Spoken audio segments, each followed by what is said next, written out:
गुरु की प्यारी सात संगत जी, राधा स्वामी जी।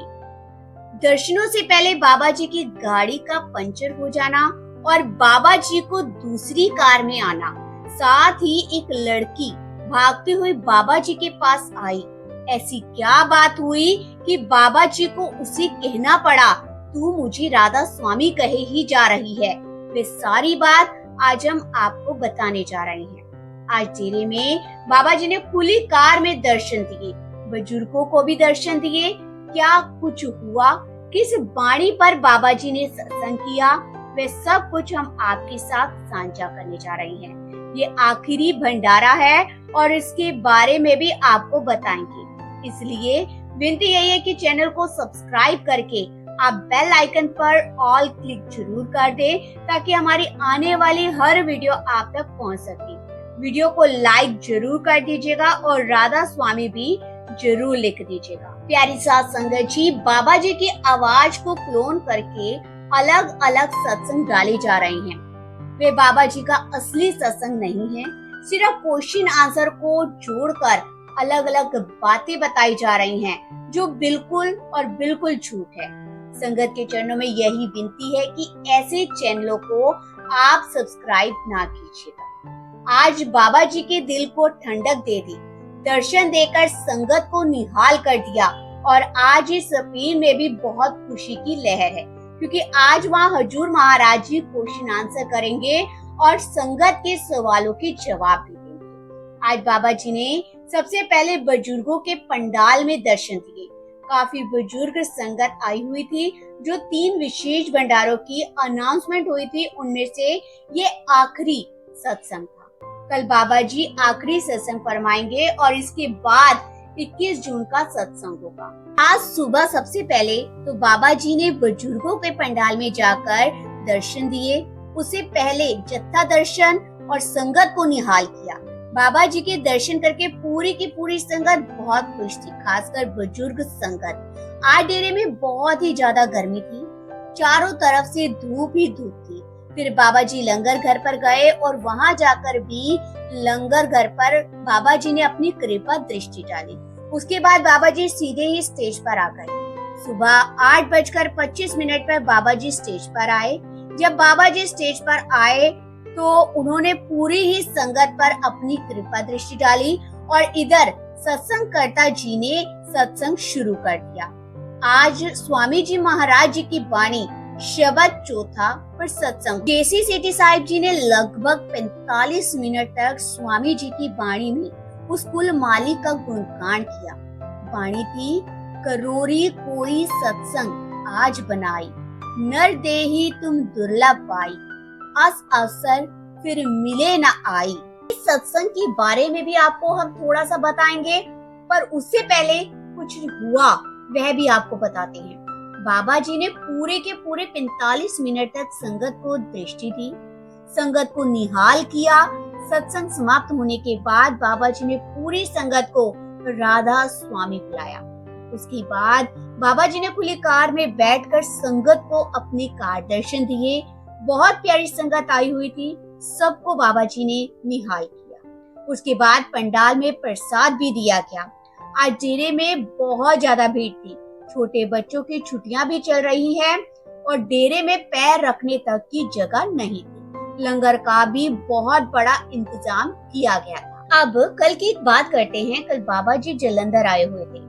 जब बाबा जी वापस डेरे की ओर जा रहे थे तो करतारपुर के पास उनकी गाड़ी पंचर हो गई। इससे पहले भी ऐसा हो चुका है। पिछले साल जब बाबा जी दौरे पर निकले तब भी रास्ते में गाड़ी पंचर हुई। ड्राइवर साहब ने कहा कि बाबा जी गाड़ी पंचर हो गई है और इसे ठीक होने में समय लगेगा। वहीं से एक लड़की हाईवे पर खड़ी थी, उसे बाबा जी को राधा स्वामी बुलाया। उसके भाग्यों में बड़े ही प्यारे दर्शन लिखे हुए थे बाबा जी के। जैसे ही गाड़ी पंचर हुई, वह भागकर गाड़ी के पास आई और बाबा जी की गाड़ी से बाहर निकले तो लड़की ने कहा, बाबा जी राधा स्वामी जी। तब कुल मालिक हंसते हुए मजाक में बोले, इधर मेरी गाड़ी पंचर हो गई है और तू मुझे राधा स्वामी कहे जा रही है। ये सुनकर वे लड़की बहुत खुश हुई और बाबा जी भी बहुत प्रसन्न थे। उसके बाद बाबा जी दूसरी कार में बैठकर डेरे वापस आ गए। लगभग 7:15 बजे बाबा जी डेरे पहुंचे और संगत को दर्शन देकर बाबा जी ने निहाल कर दिया। कंट्रोल रूम के पास भी बहुत संगत बैठी हुई थी। वहां भी बाबा जी ने गाड़ी का शीशा नीचे करके संगत को अपने दर्शन किए और संगत बहुत खुश हुई। आज के सत्संग में करोरी कोई सत्संग आज बनाई वाणी पर विस्तार से चर्चा हुई। इसमें समझाया गया कि हमें सत्संग में जाना चाहिए और मालिक के विधान को समझकर ही उससे मिलाप करना चाहिए। नर देही तुम दुर्लभ पाई। इस मानव जीवन का जो शरीर को दुर्लभ कहा गया है, क्योंकि इसके भीतर वही नारायण, वही शब्द, वही कुल मालिक, वही परमात्मा विराजमान है। ये जन्म हमें 84 लाख योनियों के बाद भटकने के बाद मिला है। इसलिए स्वामी जी महाराज जी कहते हैं कि अस अवसर फिर मिले ना आई। ये जो अवसर है वो बार बार नहीं मिलता। बाबा जी भी अक्सर कहते हैं कि पता नहीं फिर ऐसा जन्म हमें मिलेगा या नहीं मिलेगा। फिर वाणी में आता है, तिरिया सूत धन धाम बढ़ाई, ये सुख फिर दुख मूल दिखाई।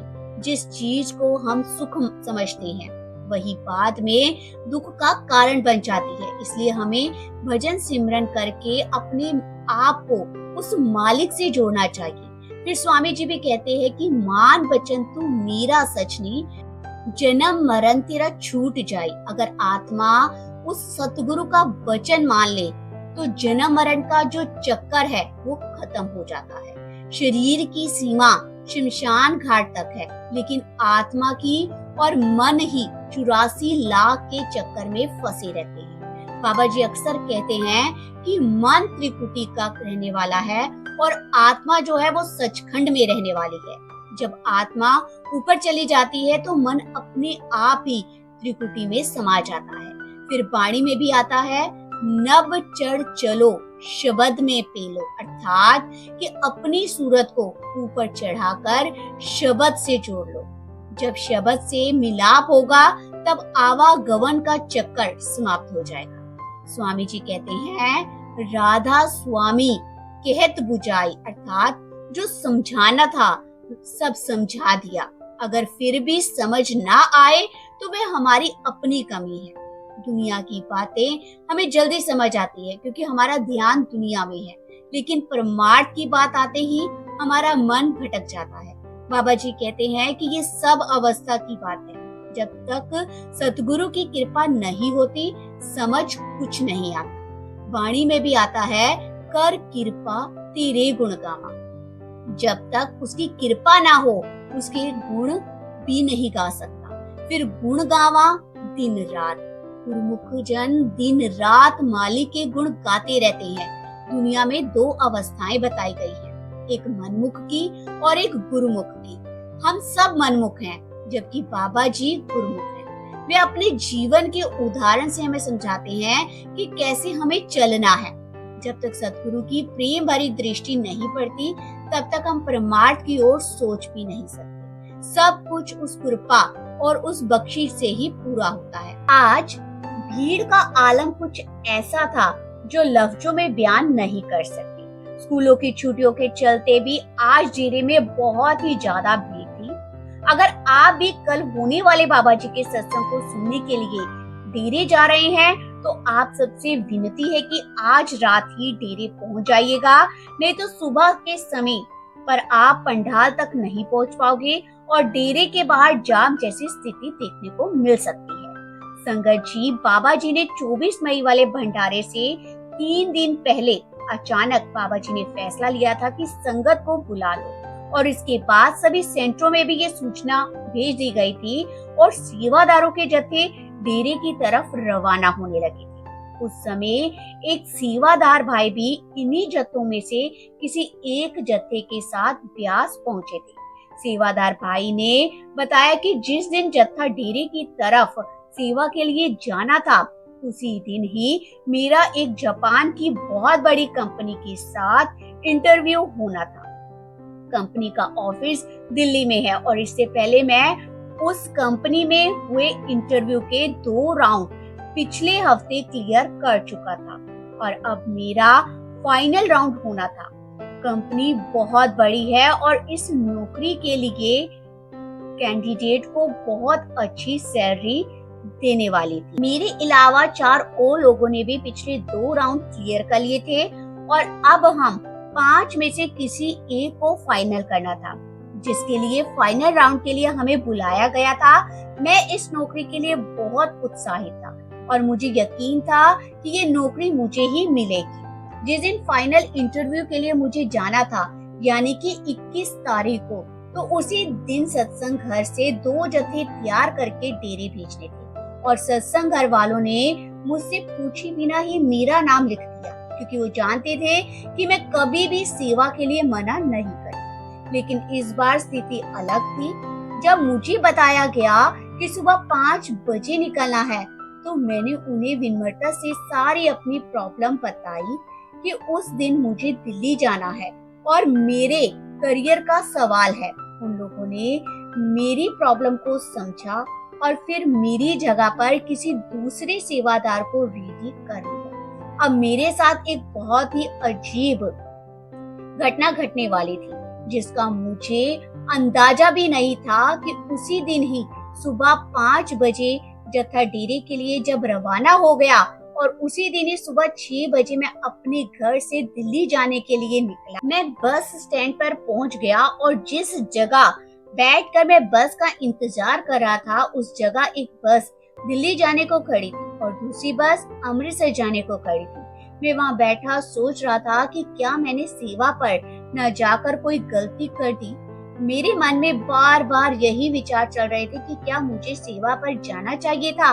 मुझे खुद नहीं पता कि मुझे उस समय क्या हुआ और जैसे ही अमृतसर जाने वाली बस चलने लगी, मेरे कदम अपने आप ही मुझे अमृतसर वाली बस में ले गए और मैं वहां जाकर एक सीट पर बैठ गया। मुझे ऐसा लगने लगा कि जैसे मेरे दिमाग के ऊपर किसी दिव्य शक्ति ने काबू कर लिया हो और मैं जो कुछ कर रहा हूँ वो बस अपने आप हो रहा है। कुछ ही सेकंड में बस चल पड़ी और मैं बस में ही बैठा रहा।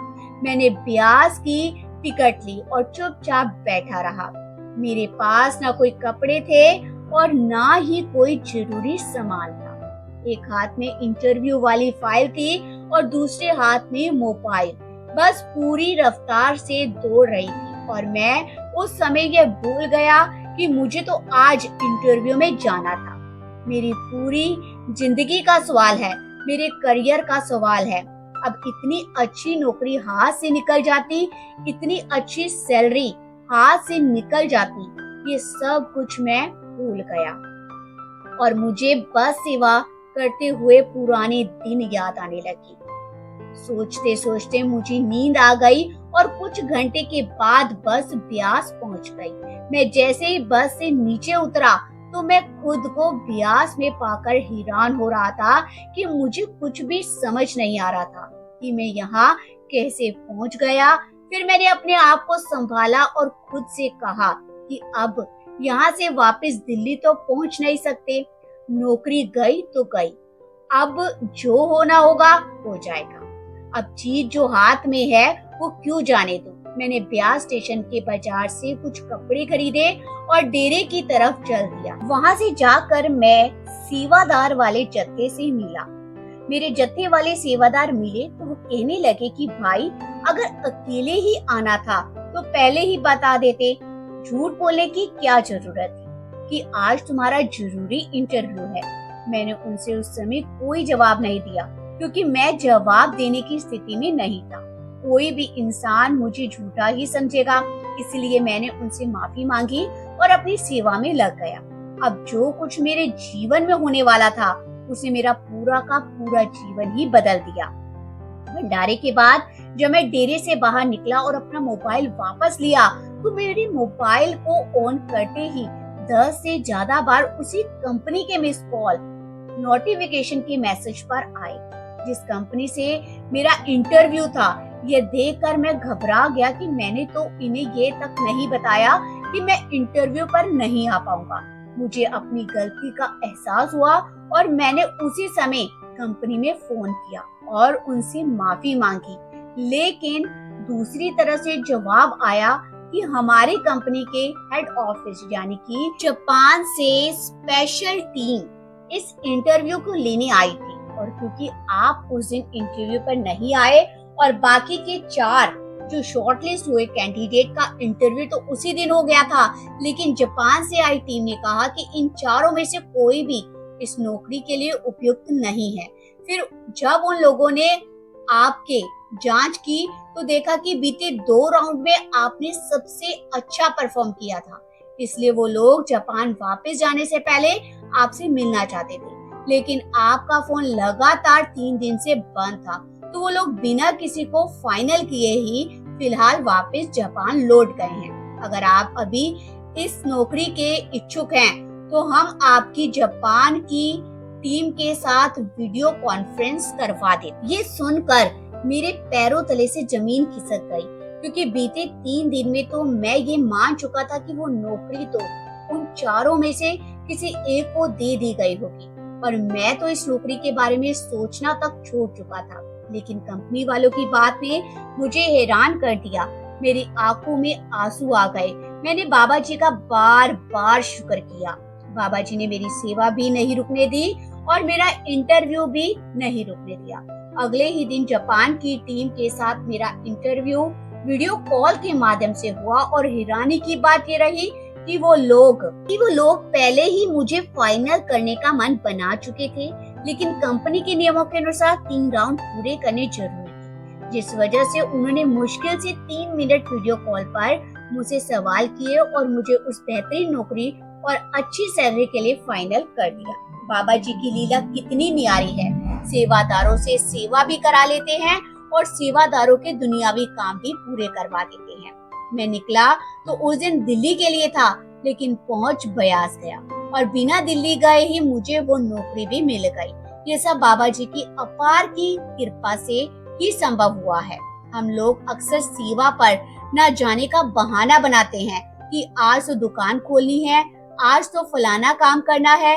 कपड़ों की एक मार्केट में 10-12 कपड़ों की दुकानें हुआ करती थी। उन दुकानों में से एक दुकानदार शाम को 4 बजे दुकान खोलता था और रात 8 बजे बंद करके घर लौट जाता था। लेकिन उस दुकान की सेल बाकी सभी दुकान वालों से बहुत ही ज्यादा थी। 4 बजे दुकान खोलते ही उसकी दुकान पर रश लग जाता। ये सब जब बाकी दुकानदार देखते तो एक दिन उससे पूछने लगे कि भाई, हम सुबह 9 बजे से रात 9 बजे तक दुकान पर रहते हैं और आप शाम 4 बजे से 8 बजे तक दुकान खोलते हो और सबसे ज्यादा सेल करके घर लौट जाते हो। आपकी दुकान में भी वही कपड़े हैं जो हमारे सबकी दुकानों में हैं। फिर आपके पास इतनी भीड़ कैसे लगती है? और वो भी सिर्फ 4 घंटे की दुकानदारी में। तो उस दुकानदार ने आगे कहा कि भाई साहब, ये तो मेरा गुरु जाने, ये दुकान तो उसी की है, मैं तो बस नौकरी करता हूँ। वो कहता है सुबह दोपहर तक सत्संग घर की सेवा किया कर और शाम से रात तक दुकान पर सेवा किया कर। मैं तो उसके हुक्म को मान रहा हूँ। अब ये तो वही जाने कि वो इन्हीं 4 घंटों में इतने ग्राहक कहाँ से भेजता है।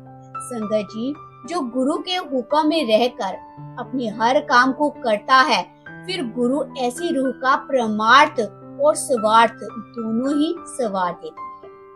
संगत जी, सेवा के ऊपर एक छोटी सी घटना और सुनिए। सिरसा जिले के एक छोटे से गांव में लखनपाल नाम का एक सत्संगी रहता था। उसे नामदान लिया हुआ था। लगभग 20 वर्ष हो चुके होंगे। वह बेहद ही साधारण और गरीब परिवार से था। रोज दिहाड़ी मजदूरी करके ही वह अपने घर का खर्च चलाता। उसकी पत्नी का कई वर्ष पहले ही बीमारी के कारण निधन हो चुका था। अब उसके जीवन का एकमात्र सहारा उसका अपना एक बेटा था, लेकिन उस बेटे की हालत भी सामान्य बच्चों जैसी नहीं थी। उसकी करीब उम्र होगी 8 से 9 साल की, परंतु वह एक गंभीर शारीरिक और मानसिक समस्या से जूझ रहा था। वह अपने पैरों पर ठीक से खड़ा तक नहीं हो पाता और मुश्किल से 4 से 5 पाव शब्द भी बोल पाता था। पत्नी के जाने के बाद लखनपाल ही अपने बेटे की माँ बना, अपने बेटे का पिता, दोनों ही जिम्मेदारियां निभा रहा था। जब वह मजदूरी करने जाता तो दिन में 1-2 बार घर लौटकर बेटे को खाना, बेटे को पानी देकर फिर काम पर चला जाता। गरीबी के बावजूद उसने कभी हिम्मत नहीं हारी। वह नियमित रूप से सत्संग में जाता, सेवा करता और हर परिस्थिति में अपने सद्गुरु पर अपनी अटूट विश्वास बनाए रखता। उसके मन में हमेशा यही आशा रहती कि एक दिन उसका बेटा भी स्वस्थ होकर अपने पैरों पर चल सकेगा।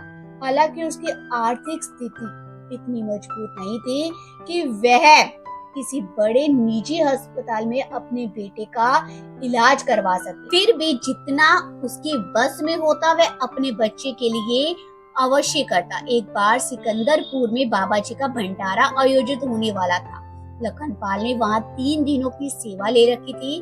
उसके गांव से सिकंदरपुर की दूरी लगभग 20 किलोमीटर की थी, इसीलिए सुबह सेवा के लिए जाने के बाद दिन में वापस घर आना संभव नहीं था। उसे सुबह निकलना और शाम को ही लौटना पड़ता था।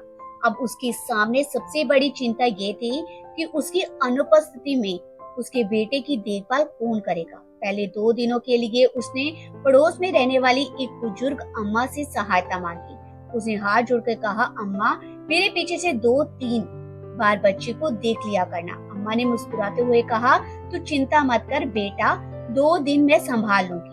लखनपाल ने राहत की सांस ली, लेकिन अम्मा ने आगे बताया, तीसरे दिन मुझे वृंदावन जाना है, इसलिए उसके बाद मैं नहीं आ पाऊंगी। लखनपाल ने शांत स्वर में कहा, कोई बात नहीं अम्मा, 2 दिन आप देख लेना, आगे का इंतजाम मेरे बाबा जी स्वयं कर देंगे। 2 दिन तक अम्मा ने पूरी लगन से बच्चे की देखभाल की, मगर तीसरे दिन जब सुबह हुई तो लखनपाल बेहद परेशान था। उसे समझ नहीं आ रहा था कि सेवा पर जाए या अपने बेटे के पास रुके। आखिरकार उसने मन को समझाया, वो सेवा मिली है, उसे निभाना भी जरूरी है। उसने बेटे के बिस्तर के पास पानी का घड़ा रख दिया और कुछ खाने की चीजें रखी और प्यार से समझाया, बेटा अगर भूख या प्यास लगे तो यहीं से खा लेना और पानी पी लेना। फिर उसे प्रसाद के 2 दाने बेटे के मुंह में डाले और मन ही मन प्रार्थना की, हे मेरे सतगुरु, मैं आपके भरोसे जा रहा हूँ, मेरे पीछे से मेरे बच्चे की रक्षा करना। इतना कहकर वह बस में बैठकर सिकंदरपुर चला गया। पूरा दिन सेवा में बीता। शाम को जब वह घर लौटा तो घर का दरवाजा खुला देखकर उसके मन में घबराहट पैदा हो गई। वह तेजी से अंदर पहुंचा। अंदर का दृश्य देखकर वह स्तंभ रह गया। एक अनजान महिला उसके बेटे को सहारा देकर चलना सिखा रही थी और उससे बातें भी कर रही थी। लखनपाल कुछ समझ नहीं पाया। उसे तुरंत पूछा कि बहन जी आप कौन हैं? महिला मुस्कुराई और बोली, भाई साहब मैं आपके घर के सामने से गुजर रही थी, तभी मुझे अंदर से एक बच्चे के जोर जोर से रोने की आवाज सुनाई दी। वह आगे बोली, मैं कुछ देर बाहर खड़ी रही, लेकिन जब रोना बंद नहीं हुआ तो मैंने दरवाजा खोलकर अंदर देखा।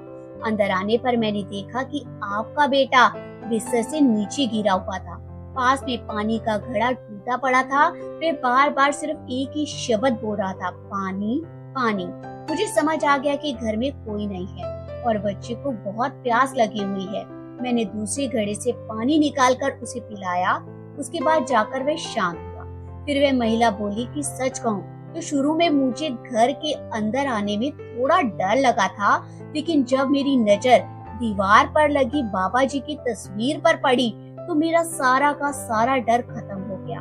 मैं भी एक सत्संगी हूँ, इसलिए तुरंत अपनापन महसूस हुआ। कुछ देर बाद उसने बच्चे की हालत ध्यान से देखी और बोली, मैं पेशे से एक डॉक्टर हूँ। बच्चे को देखकर मैं उसकी बीमारी समझ गई हूँ। अच्छी बात यह है कि इसका इलाज आज संभव है।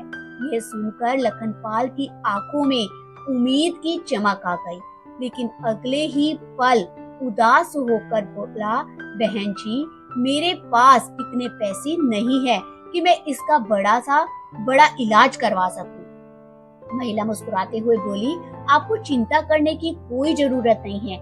ऐसे बच्चों के लिए सरकार की विशेष योजनाएं चलती है, जिनके तहत इलाज का पूरा खर्च सरकार उठाती है। शायद आपको इसकी जानकारी नहीं है। फिर उसे कहा, मैं सरकारी अस्पताल में एक डॉक्टर हूँ, आपके बेटे का इलाज पूरी तरह से मुफ्त होगा। उसे अपना नाम और अस्पताल का पता बताया और कहा, कल आप बच्चे को लेकर अस्पताल आ जाना, कुछ औपचारिकताएं पूरी करनी होगी, उसके बाद इलाज शुरू कर दी। इतना कहकर वह महिला वहाँ से चली गई। अगले दिन लखनपाल अपने बेटे को लेकर अस्पताल पहुंचा। डॉक्टर ने आवश्यक कागजी कार्रवाई पूरी करवाई और उपचार शुरू कर दिया। लगभग 8 महीनों तक लगातार इलाज चलता रहा और फिर वे दिन आ गया जिसका लखनपाल वर्षों से इंतजार कर रहा था। जो बच्चा कभी अपने पैरों पर खड़ा नहीं हो पाता था, अब दौड़ने लगा था। जो वो शब्द भी मुश्किल से बोल पाता था, अब सामान्य बच्चों की तरह बातें करने लगा था। ये चमत्कारी बदलाव देखकर लखनपाल की आंखों से आंसू बह निकले। उसने भावुक होकर डॉक्टर महिला के सामने हाथ जोड़ दिए और कहा, आप तो मेरे लिए भगवान बनकर आई हैं। अगर आप उस दिन ना आती तो शायद मेरा बेटा कभी ठीक नहीं हो पाता। महिला ने बड़े ही विनम्रता से जवाब दिया, नहीं भाई साहब, ये सब मेरी मर्जी या मेरी वजह से नहीं हुआ। जो भी कुछ हुआ है वे सच्चे पातशाह की कृपा से हुआ है। उन्होंने मुझे केवल एक माध्यम बनाया। फिर उसने मुस्कुराकर कहा, सोचिए, आपका बेटा उसी समय क्यों रोया जब मैं वहां से गुजर रही थी। यह सब उस ऊपर वाले की योजना थी। इसीलिए धन्यवाद मुझे नहीं, अपनी बाबा जी को दीजिए, अपनी सेवा को दीजिए।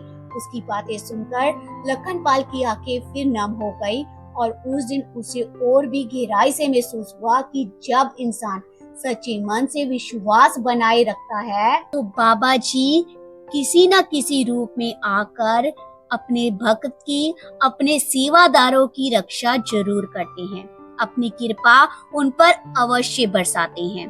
तो गुरु प्यारी साध संगत जी, इस साखी से और आज के सत्संग से हम यही सीखते हैं कि हमें हमेशा सत्संग पर जाना चाहिए, हमें ज्यादा से ज्यादा नाम सिमरन करना चाहिए और गुरु के बताए हुए मार्ग पर चलना भी चाहिए और उस पर अमल भी करना चाहिए। तो गुरु प्यारी साध संगत जी, अब हम अपनी वीडियो पर विराम लगाते हैं। गुरु प्यारी साध संगत जी, अगर आपको ये वीडियो अच्छी लगे तो आप कमेंट में राधा स्वामी जरूर लिखिएगा। प्यार से बोलिए, राधा स्वामी जी।